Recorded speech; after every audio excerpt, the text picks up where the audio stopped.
This is Pioneer Public, a segment where we introduce the most interesting people on campus to their community. The Globe's Carly Bonk has this profile. I'm Carly Bonk, co-features editor at The Globe.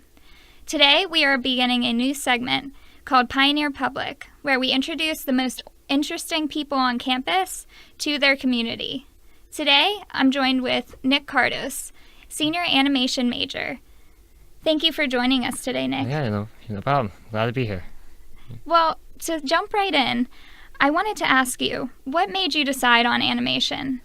Basically, during senior year of high school, I started getting really into stop motion animation, and from there, I just kind of was like, oh hey, I like filming stuff. So I was like, I'll go to college for film. But then after doing a few films with some of my friends and classmates, I was like, I really don't like filming people. So I'm going to stick with cartooning, and just kind of from there I started getting more and more into stop motion, and eventually started getting into traditional animation and 2D animation, and found my way to Point Park.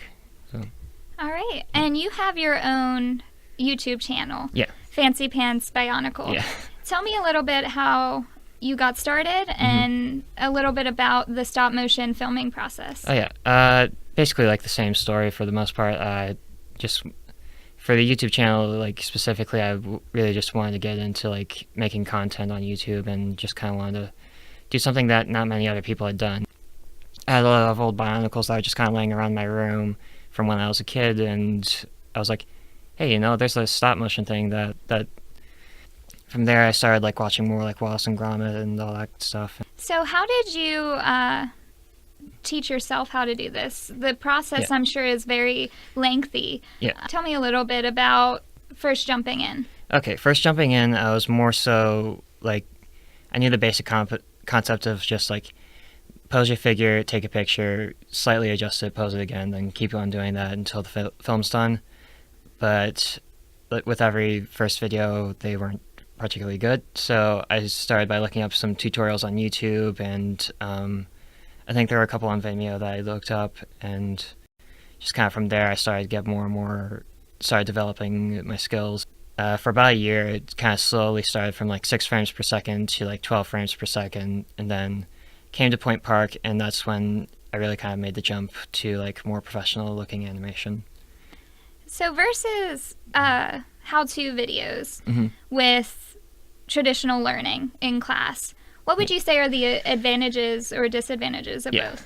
The advantage of learning by yourself is do a bunch of it and you slowly get better over time. But kind of the advantage of coming to a school for animation or film or anything is that you get a teacher that, or someone in general, just to tell you what you're doing wrong, what you can do to make yourself better, and what you're doing right. And you can look at that character and say, oh, I can believe that's a living, breathing thing, and not just a bunch of drawings or just this toy that you've started moving around. Yeah. It seems like music scenes have made their way into some of your stop motion work. Do you play instruments yourself? Oh, yeah. Okay. What instruments do you play? I play guitar, harmonica, and drums. Drums I played for the longest, since 5th grade, and then harmonica I picked up in freshman year of high school just because I needed something to carry around that wasn't drums.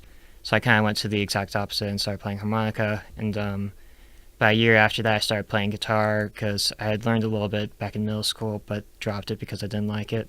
But some of my friends I saw play guitar and playing it ever since. Because I love music so much, I kind of incorporated that into a lot of my animations, and I especially like making music videos because they kind of combine both my passion of music and my passion of animation. I noticed your necklaces here.